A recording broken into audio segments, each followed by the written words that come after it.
Okay, in this video, we're gonna actually start to look at how we're gonna use Excel to generate the chart and table to summarize the categorical data and the quantitative data.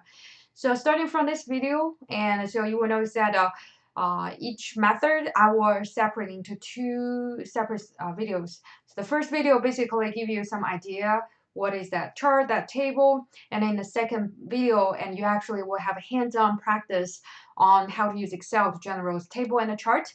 So we work on the second part. So when you watch the second sections or second video, so make sure to get your computer ready. And I know some students, I only have one computer. How can I watch the video? And along with practice in Excel, actually I have the tips. So if you have the cell phone, and some of our students what will do is they have the laptop set up, and then they watch the video on the cell phone, and along as they're watching this the video on the cell phone, and they also can typing stuff on their computers because the second video for each concept is related to your weekly attendance check, because you're supposed to follow the video to creating those chart and table and submit it by deadline. So therefore, there's some tips I want to offer you. And so let's start our first diagram we're going to learn. And so then we move on to Excel and how to generate that diagram. So to help you to emphasize the method we're using here, I have to emphasize again. So the method we're going to see pretty soon are the method you can use to summarize the categorical data. So we're going to look at both tabular and the graphical display. So in our first video, you're going to see pretty soon, we're going to focus on the tabular display. So it's including frequency, relative frequency, and percent frequency distribution. So we are handling the categorical data. And after that video, we're going to focus on the bar chart and the pie chart, which are the graphical display for the categorical data. So let's look at what is frequency distribution. So a frequency distribution is a tabular summary of data showing the number of frequency of the observation in each of several non-overlapping category or classes. So I don't want you to memorize the definition of the frequency distribution because that's not our focus. We focus on how to apply the method. So what do I mean by apply? When you are applying the method we are learning in this class to the real world, you have to pay attention on the detail about the method we are learning here. So you can see in this whole definition, the keyword I wanna emphasize is this word called non-overlapping. So if you are the one to design the questionnaire and to collect the data so that the people or you or other people can use the data collected to analyze it, so you make sure when you define the question, if the question is supposed to collecting the information about category data, so each class has to be non-overlapping. So I want to give you an example. So I believe if you guys live in Erie area and you went to Milk Creek Mall before the pandemic, and so you usually will get some people walking the Milk Creek Mall and they're holding a board, ask you to fill in a questionnaire. So usually there are college kids and try to get some extra money during the weekend. So at one time a participant, and so they are trying to understand. I remember that study to ask me question kind of related to my kids. So one of the very interesting questions I noticed that they asked me, what is so how many kids you have, and so for your youngest kids, which age group they are belonging to. So age group, and then they give me options. First, less than 1, okay, that's fine. And the second option is a toddler. The third option is infant, and the fourth option is teenager. And the fifth option is youth. And then the last option is adult. And then when I look at the question, I asked the boy, am I supposed to choose more than 1? And he said, no, you only can choose 1. And then at that time, my baby is like 6 months. So he's one. So so obviously she belonged to the group is less than 1 year old, and also she belonged to infant. And so which option should I choose? I cannot make that decision. And so that survey is a bad survey. That question is a bad design question. Why? Because the data they're going to collect is have overlapping categories. Not only just causing confusion for people who are answering the question, but most importantly, the data they collected will be not that accurate to help them to address what kind of some kind of business question they have. So that's what I want to emphasize. If you're the one to properly collect the data, category data, make sure the class when you define has to be non-overlapping. So this is the key when we look at the frequency distribution. So for each class, they has to be non-overlapping. And so the objective is of the frequency distribution is to provide insight about data that cannot be quickly obtained by looking only at the original data. So I'll show you the example using the example to help you understand why we say having the frequency distribution is better using the raw data to get the business insights. So look at this case. So this is the survey 20 guests. So they are Miranda Inn. Guests staying at a Miranda Inn were asked to rate the quality of their accommodation as being excellent, above average, average, below average, or poor. So therefore, they interviewed the 20 guests. So they record these 20 guest answers. So this 20 answers listed in this box is called raw data. So based on the raw data, you can get you won't get any business insight because this is a bunch of answers. In order to get a business insight, you have to rely on the statistic.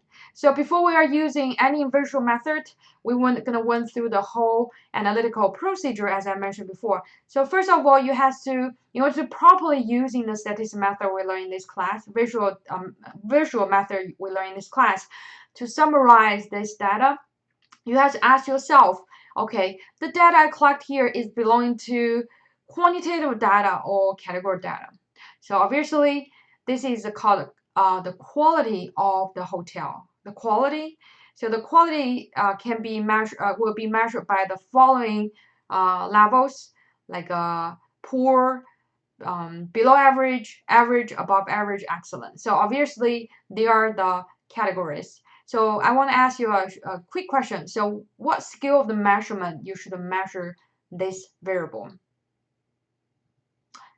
Yes, this is ordinal because for each attribute, we not only just care about name, like average, above average, poor, but also you can rank them, right? We know the people voting poor had the worst experience and people voting excellent had the best experience. So you can actually rank the attribute. So therefore, we're using the ordinal scale measurement to measure this data. So after you identify this category data, and so we know, okay, we definitely can use the frequency distribution to summarize this data. So how our frequency distribution look like? So first of all, since as I said, this is the, so this variable is using the, we call the, so this variable, the rating, this is, we're using the ordinal scale measurement to measure it. Therefore, the order, we can order my categories. So therefore, when I list the unique category, I follow order. So in this case, we from the worst rating to the best rating. You definitely can reverse it from the best rating to the worst rating, but we try to list them based on a certain order because we are using the ordinal scale measurement to measure this variable. So after you list all the unique categories in the first column, and then you can start to count in the frequency. So the frequency means you go back to your original data set to look at how many observation is belonging to certain categories. So for instance, the first category is called poor, right? And then if you go back to my original data, so if it's poor, and then you see, okay, we have 1, 2. So we have 2 people, they are rating poor. So then the frequency will be 2. So you will do the same thing. And then below average is 3, average is 5, above average 9, excellent is 1. And then if you sum all the frequency together, so this is one thing to check. And also I hope you can remember. So if you are correctly counting the frequency for each classes, and at the end of the counting, if you add all the frequency together, you will get this number. This is our sample size. So we have 20 people we got interviewed.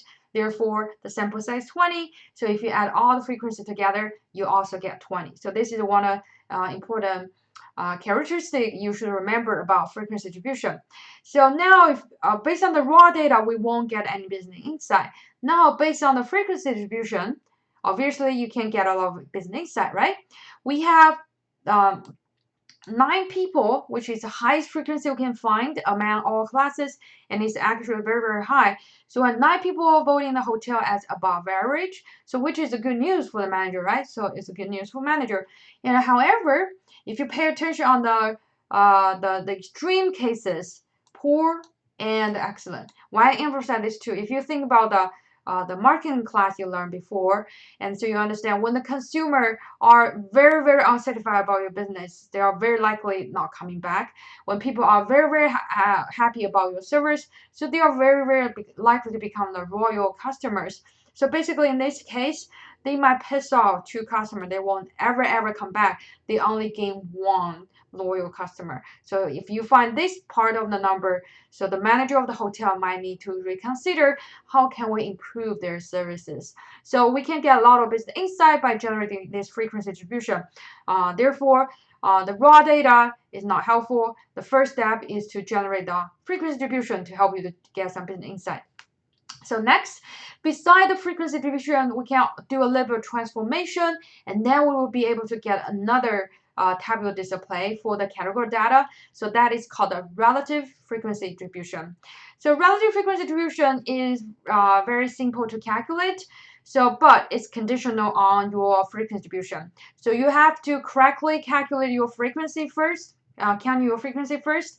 So for each class, and then you are using each class frequency divided by n. So n is sample size. So each class frequency divided by your sample size, and you will be able to receive relative frequency for each class.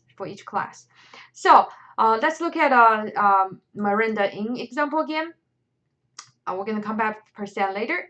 So look at the relative frequency distribution. How we get a relative frequency? So I will do a manual calculation for you guys, and now I'll show you the answer. So based on the formula we just seen, so we're using each frequency divided by the total sample size. Therefore, we're using 2 divided by 20, and then calculate, go to point 0.1. And then 3 divided by 20, you got 0.15, 5 divided by 20, 0.25, 9 divided by 20.45, 1 divided by 20.005. So that is how you convert the frequency to the relative frequency. So let's look at the answer. So you can see that is the relative frequency, right? Oops. And so there is one characteristic you need to remember if we look at the relative frequency. So if you add all the relative frequency together for your for each classes, you always end up 1. So if you add them together, you will achieve 1. That means there's some calculation error in your calculation when you try to calculate relative frequency. So this is the characteristic for relative frequency. And then the third type of method you can use to summarize your categorical data is called a percent frequency distribution. So for percent frequency distribution, it's developed based on the relative frequency distribution. So basically, what you will do is you're using each relative frequency and then multiply by 100. So let's look at the Miranda Inn again.